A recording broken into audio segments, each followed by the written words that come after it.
So I am here and I've attended the first two sessions. So we've had quick intro from Don Taylor and then went into the keynote speaker by someone called Daniel Susskind. He's written two books around kind of AI and what that means to business. I'm not going to talk too much about the keynote. To be honest, he was a great speaker. He was really interesting, but it was very much about the history and where we've come from and where we're going. And I've heard it before. To be honest, I think Don Taylor does a better session because it's very much more connected to learning and development. It wasn't that it wasn't interesting, but I think the interest for me came very much towards the end. He got asked some really interesting questions. He answered them in vague terms. I think I'm going to talk more about the second session I went to, which was Emerging Technologies, which was a session with Danny Johnson and David Kelly, and really popular session. It's boiling hot in there. David started by talking about the questions we should be asking about emerging technology, which I thought was a really interesting approach. He did talk about what those were, but it was much more about what we as L&D should be asking from those technologies, less than what they can do and the bells and whistles and the fancy, and like how can they make a difference to the organisation. And then just going to get this a bit more. That's it.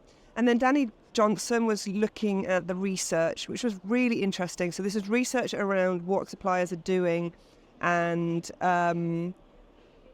what that means for us. And so really kind of, she was looking at all of the different suppliers that are in the market, kind of 450 odd different suppliers. And what was really interesting from that was that there are a lot of new suppliers coming into the market. They're all kind of, massive growth. We've seen sort of 40% growth in suppliers. And they are quite young. So between 5 and 10 years, the majority of them. And they're very optimistic and they're very excited and they're flooding the market with new solutions. And you could tell that she was slightly skeptical about this. It was about how noisy the market is for us as L&D professionals, trying to identify the tools that you might buy in to your organisation. Now, obviously, learning technologies is a very corporate space for corporates. So it kind of blew my mind, some of the ways that they were talking about budgets, as if, if you can't get this, then you might get this. And all I could sit there and think about is, as a charity, you're probably going to get zero. So it doesn't really matter if you want this or this. That's just kind of, it reminds me how long I've been in the charity space now to kind of not think about budgets as a kind of a given. But in terms of kind of key takeaways that I wanted to mention, I got some notes here. I think certainly from the second session I went to, both were talking about the why, really digging into the why. If you've heard me speak, that I'm all about the why. I'm all about why in the instructional design, but this was about why when it comes to solutions. So yes, you can do AIX, but why? Why do I need that? What difference is that going to make? Why are you doing it? So it was making sure that you're not just buying the shiny new tools. Now, obviously, like I said, we're in a space where we're talking about budgets that we couldn't even imagine in the charity sector. So they were talking about, don't just go downstairs to the exhibition and buy a really nice shiny tool because it does AI and they told you it was cool, as if we could dream of that. I still think that's really important. It's like if you're wanting to do something, but still, why do I need to? What impact is it going to have? Why would I do that compared to something else? I think in terms of the AI, I'm kind of going to jump about a bit. I'm not smooth at this game yet. I think one of the things that I thought was really interesting, we hear a lot about AI and whether it's going to take our jobs or not take our jobs. But I thought what was a really challenging question that one of the speakers asked was, if we do believe the 30%, that we believe that this figure, that 30% of what we do can be automated and can be done more efficiently by AI, the challenge for us is not to fight that. It's not to say, oh, I can't, what I do is too important. It's about thinking about, what am I going to do with that 30% I've just been given back? What really powerful, important, useful things for the organisation that is human-centred, i.e. only a human can do it. What are those things going to be so that I can have the maximum impact from my organisation? So I thought that was a really interesting challenge. And that's a challenge even for, a supplier like me, dare I say, that if I'm thinking about what we do, if we can do things 30% less, i.e. what we're doing is less, what does that mean? What does that look like for our clients? Does it mean that we can have more clients, or does it mean that we can produce better content? And so it's that kind of reflective activity. We shouldn't be just focused on how AI can solve L&D problems. We should be thinking AI's coming, it's going to affect the whole organisation, and how do we, as L&D, be ready for that? It's already happening. So how do we then support the organisation? Maybe it's in the skills, maybe it's in knowledge, maybe it's in encouraging adoption. Wherever it is, we should be thinking about that, not just, oh, well, I can now use ChatGPT to do things better, faster, myself.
So it's day 2, but I'm going to talk about the last session I went to yesterday on day 1.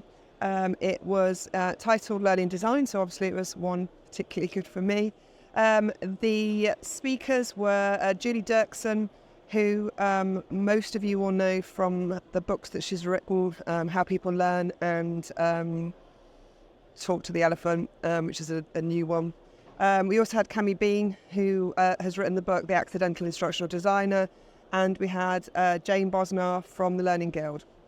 So amazing speakers, really knowledgeable, leading the field in terms of instructional design. So a geek moment for me to be in the room with them. They didn't present. They had agreed as a group, but also with their chair, that they would do a Q&A, which I was a little sad at, I'm not going to lie. I really wanted to hear, obviously Julie's written the new book, and I would have loved to have heard, we had 70 minutes. I would have loved to have heard them speak and give us some insights directly. The Q&A was fine, and I heard some interesting things, but nothing I haven't heard from them before or from their books. And that was because we didn't get a chance to think of the questions ahead of time to to really make the most of having those people in the room. If I'd have known, I would have had lots of questions. And the problem with the Q&A is the questions some of them are strong and some of them are weak, and that's probably because we didn't have any time to think of them. So a little bit critical on that, but fabulous to be in the room with those people. So I made lots of notes of things that I learned, and that'll obviously be part of the wider stuff that I'm doing around learning technologies. But I just wanted to pick out some of those things. If you've heard me speak before, you'll probably know that I've said these things myself, and that's because I've learned from them. Brilliant women, wonderful books, really recommend them. So in terms of some of the things that we talked about, lots around SMEs and getting the most, lots of murmurings in the room about the problem of working with SMEs, and obviously people doing e-learning unlocked. That's a subject that we're tackling at the moment, and we've done one of our podcasts on it. Some of the interesting things that I heard was Julie, for instance, talked about a project that she did where they had a subject expert who wanted everything in. They were an expert in soap, literal soap, and they wanted everything about soap in their project. So what they did was they came up with this concept of soap box, I think it was called. And what she did was whenever the whenever the subject matter expert wanted to put content in the module that wasn't related to the aim of the module, wouldn't have added benefit to the module, they just said, oh no, we'll put that in soapbox. And so what that did was that took the sting out of it not being in the module, and gave access to people who did want it, which some geeks did want that deeper understanding of certain topics, whereas the module then was allowed to focus on the key things that everybody needed to know, not the deeper things that only experts needed to know. And that kind of led on to her discussion around the fact that we are not training people to become experts in the field. We're not training the next subject matter expert. We're just training people who need to know enough. And so that's why they don't need that depth, and that's too much for them. So some of the things that they were talking about in terms of how do you get the best from subject matter experts, and it was really like what does good look like? We talk about this a lot. Like what does it mean to do well in this? What would it look like if I filmed you, if I took a photo of you doing this thing well? And that's really useful when it's people want to do soft skills. If they're saying we want our staff to be more empathetic, well, what does empathetic look like in practice? What would you be seeing? And then that's what you can then lead people over to in terms of training them. Oh, another one that we do, God, it sounds like I'm just talking about what I would recommend, but another one which I do with clients as well, and that's what is the cost of creating the e-learning and delivering the e-learning if it's wrong, if it's too much, if it's too big, if it's not meeting the goal. And we often think about the cost of developing it, but we don't often think about the cost of when you're delivering e-learning for half an hour to a big audience. Let's say it's 500 people. That's 500 people's time for half an hour, and it's doing nothing. So it's costing the business a lot of money. It costs the organisation money from the perspective of the time it took for people to do it, not just the time for it to be developed. So you have to be really cognizant of the fact that it costs time to do e-learning. It doesn't just cost time to create it. And if it's not right, if it's not hitting the mark, if it's not making the change that you need, then it's a waste of time and it's a waste of money for the organisation, not just for the development phase, but for the actual delivery mode, in terms of people completing it. So I think that's probably my summary. Really good session. Amazing to be in the room with those experts. I wish that they had presented more, but maybe that's just me. I like to hear from the experts, not just ask them questions. But so far my best session by a long way. We'll see what comes of today.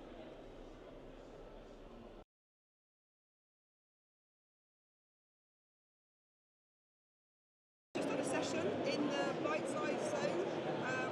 A session about.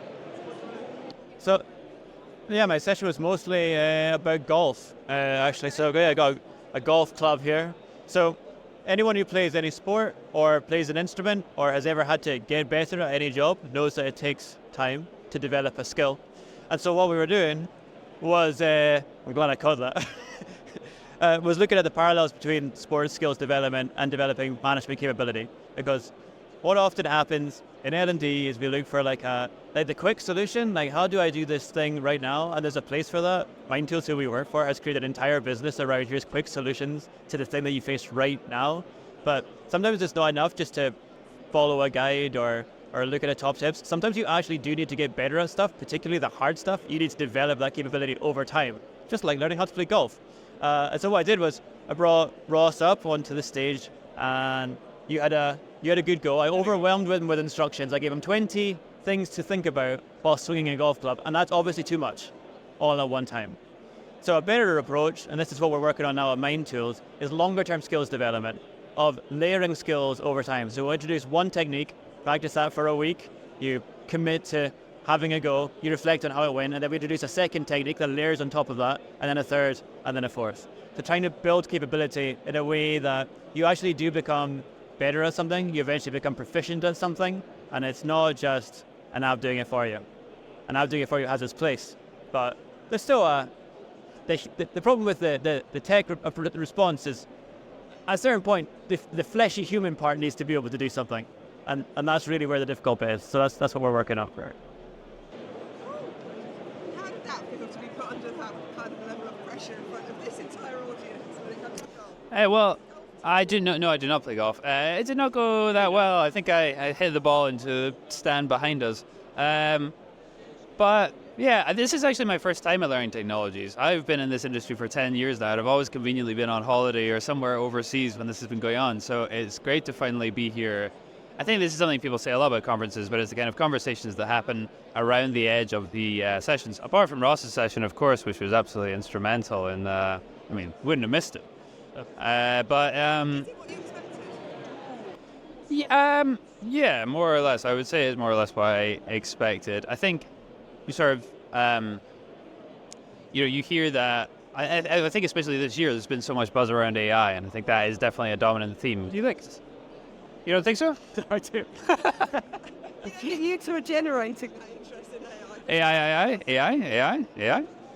Well, we should take an interest in AI, but we need to be discerning, maybe, in how we think about it. So what is the purpose of these tools? Because if it's just to do stuff that we were doing before that's already crap, but now we can do it crap but quick, I think that's problematic. Yeah, Sorry one of the sessions yesterday at the conference was, if we work out you're going to get 30% more time based on automation through AI, what are you going to do with that 30%? Are you just going to do, what are you going to do later? Yeah, so Or less. Do less.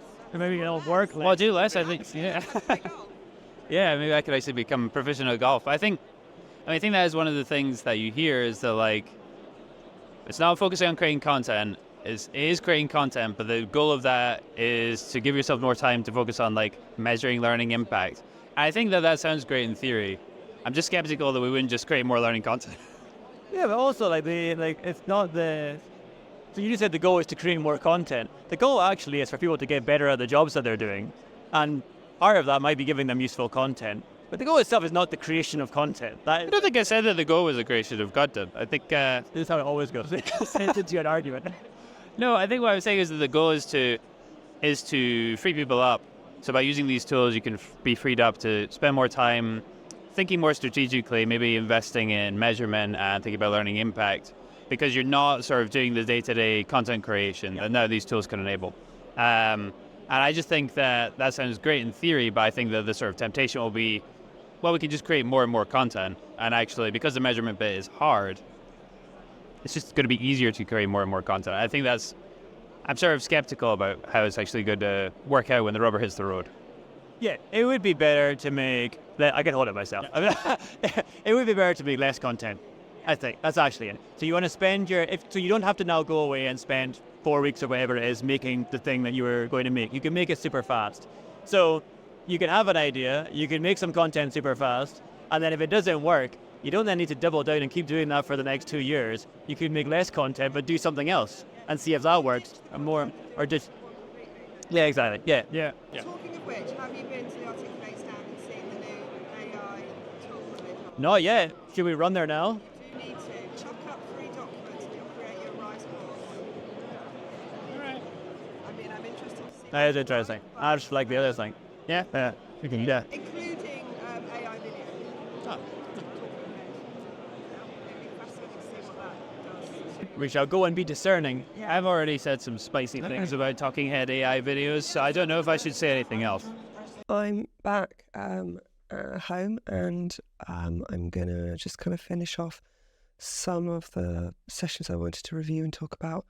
I now have a sore throat. That's what happens when you go to conferences.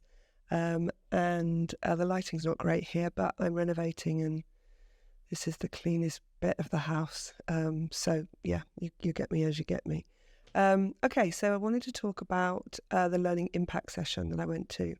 And let me just get to the details. Yes, so it was Fran Butler from IHG Hotels and Resorts, so the university arm, the group that are responsible for training all of their staff who work across the resort sector, which is a massive audience. And then Alice Thompson from Marks and Spencer's, who's well known in the sector. So we started off with IHG and really talking about the process that they've gone through to identify learning impact. They've actually been through 4 or 5 processes already, which have not been successful. So again, coming from the charity sector, kind of quite eye-opening to think that you'd be given money again to do something that had not succeeded 5 times already. But massively important to the organisation. So, I totally understand why they would keep going to get it right, for various structural reasons, which I won't go into. Being able to prove the return on investment and the change that they were having is vitally important. So they had this kind of tagline of prove and improve. And so that was obviously, you had to create something, prove that it worked, and then improve it, and then do something else, prove that it worked, and improve it. And so I thought it was kind of quite an interesting kind of approach to thinking on that. So a couple of things that I wanted to say in terms of that came out for me. And I think the first one is that lots and lots of people across learning tech, and including this session, really, really stress the point of talking the language of the organisation, not the language of L&D. And, that really resonates with me. I've done sessions where I've, tried to sort of suggest to charities how they might, increase their profile within the organisation and really embed themselves. And it's very much, Michelle Parry Slater's book around, making sure that you're actually meeting the needs of the organisation and being seen as someone who's a sector or a group within the organisation that's really having change.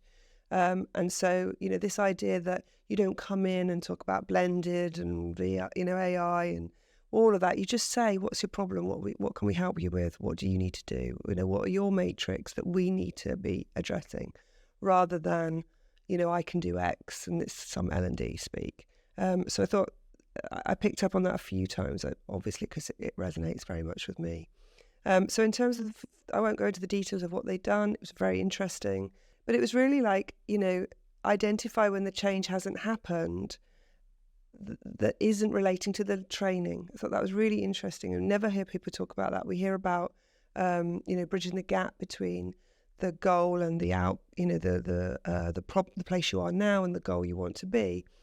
But they also really are keen to understand if the training hasn't had the impact it needs to have. They don't just blame the training. They go and try and find out what's the setting in which it's landing. Why is it not working? What's the issues? And then they can start to see whether or not it is the training or whether or not it's a cultural or a setting issue. And obviously, they're working across the globe. They're working in different brands. They're working in different, under different managers who will have different views. So, you can see why that's really important to them. But I think it's something we should always remember that, we start off with the problem. We try and identify what our goal is. But whatever training intervention that we have, we won't get all the way. And, sometimes those barriers might be stronger than the learning can be. And so, we try and address them before we start, but we certainly should be looking for those as the training's being deployed. Another great one, which I think really will resonate with the charities, is don't wait for the perfect approach. Just get started. Just get on with it. Obviously, this was all about measurement. Measurement's a really tough thing to get right first time. But I think that's true of everything that we do. We should just try and get on with it. And I kind of reflected on that when it came to some of the AI tools. Like I'm not going to go into all of them and all of that stuff from the exhibition. But, when you look at tools like Articulate Rise, they're hoping to launch within the next 8 months, a tool that you can literally just upload your source and it will create, you'll give it some learning objectives and it'll create that content for you. If that works, we've yet to see whether it'll work, but if it works, imagine how much we can iterate. We can go from 0 to a course, to a pilot, to a have a go, to a, prove and improve. We can do that really quickly. And so, is that where our time will go? I talked in the last video about, what we're going to do with that 30%. Maybe that's one of the things we're going to do is we're going to, release our time from creating certain bits of content, not all, but certain ones. And then we can use that to then test whether it's working and use that time to then go, okay, well, what didn't work? Well, how do we improve it? And really iterate those really fast in that kind of rapid cycle. I don't know, maybe.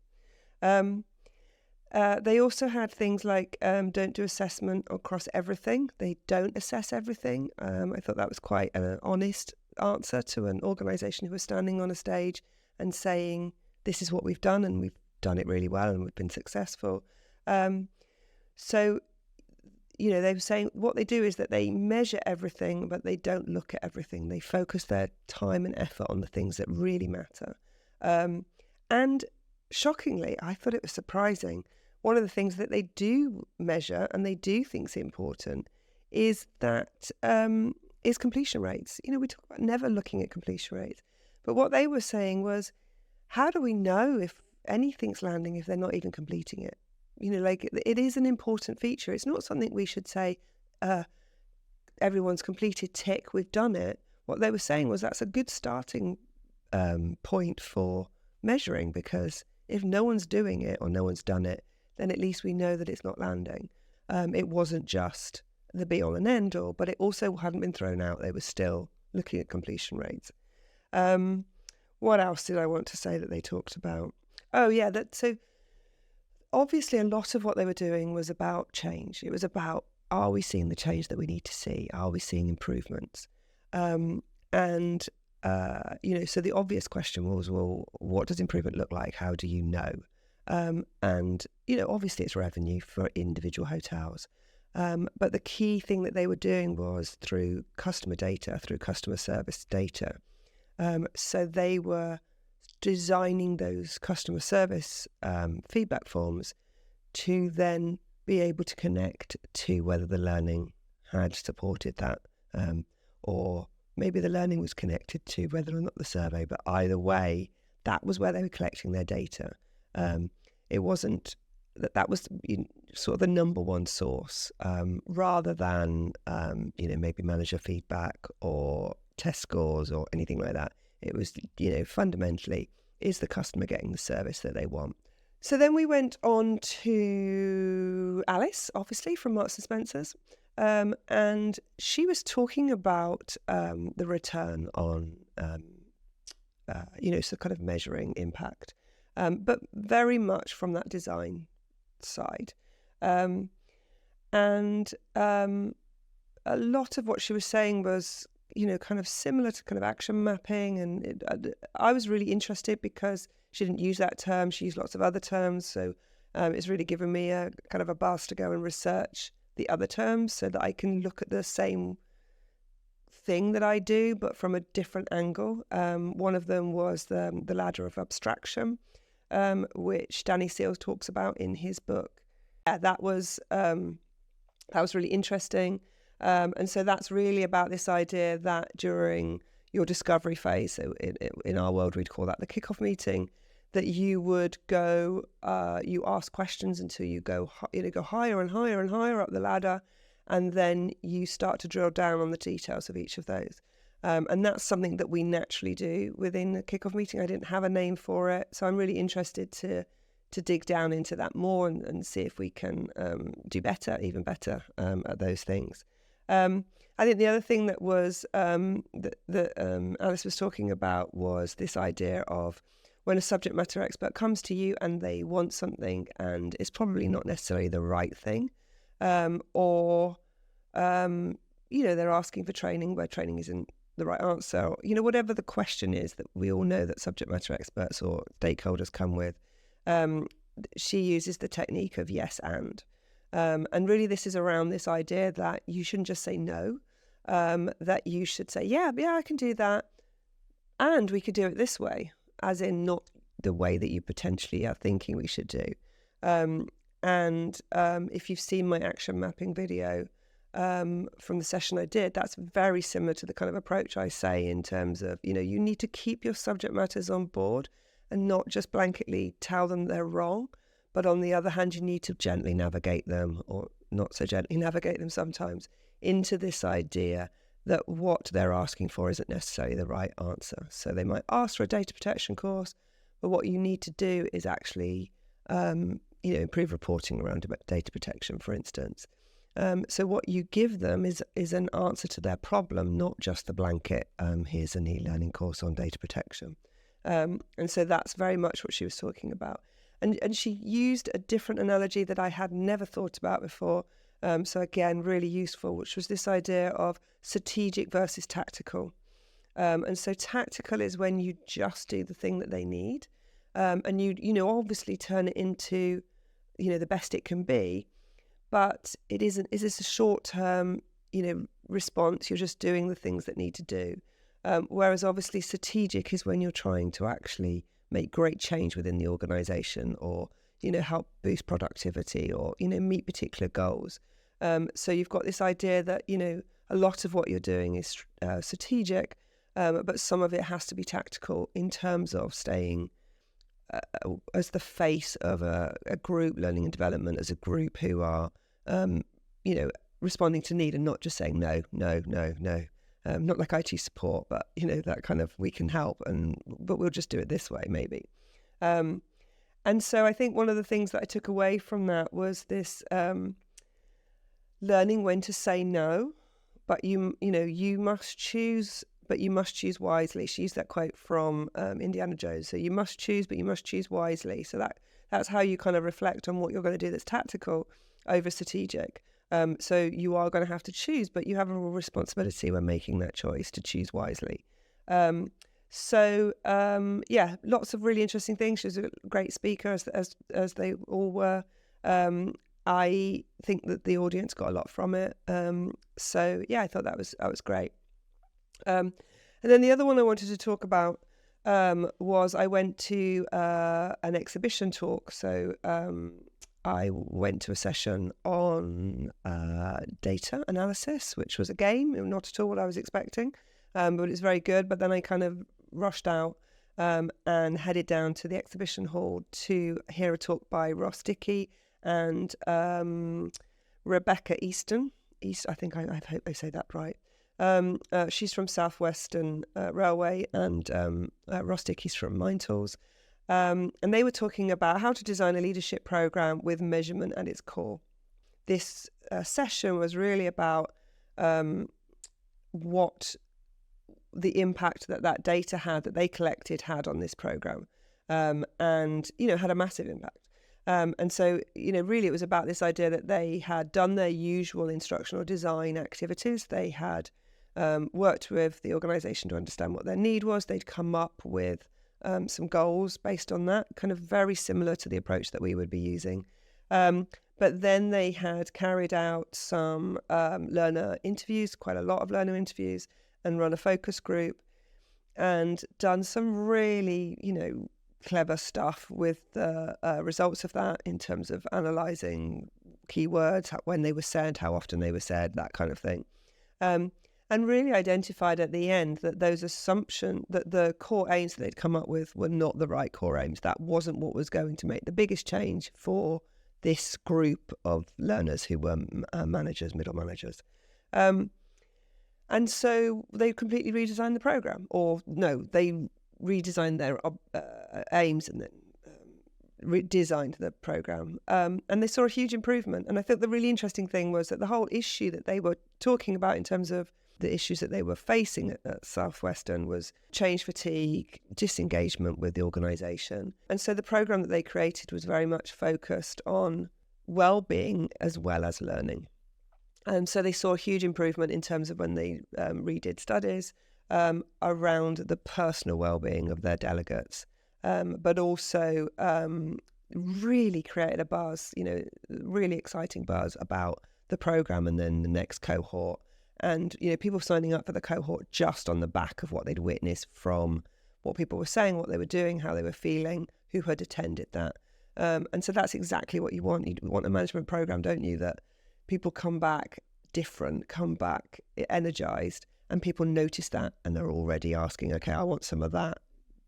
Get me onto that. Give me that. So, yeah, really successful, really interesting talk by those two. I'm going to kind of stop there in terms of my musings on this, but I think the couple of things I wanted to say around learning technologies.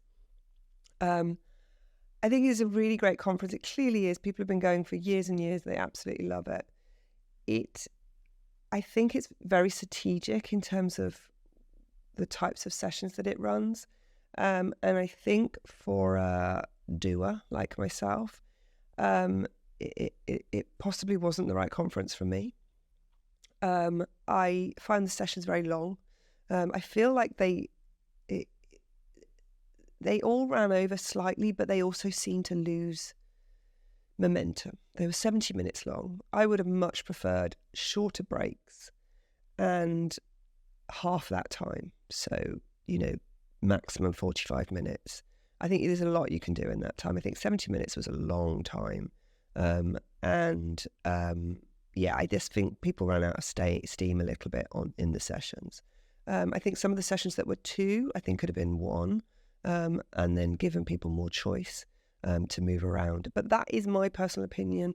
I suppose I used to go to Online Educa, and that's very much the ethos. It's sharp. You go in, you get something, and you move on. And if it's not a great session, it's okay because you've got 3 more to go to. Whereas the learning technologist tries to dig a lot deeper, but there's a lot less sessions because of it. I think the other thing I found a little bit frustrating was that the times of the breaks did not seem to coincide with the times of the session in the exhibition.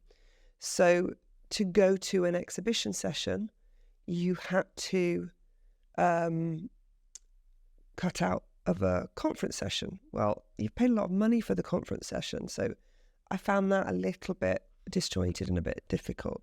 And I think the last thing I wanted to say was that the titles of the sessions are based on the theme rather than the topic. So it's very difficult, learning and talent. I have no idea what that talk's going to talk about in that realm.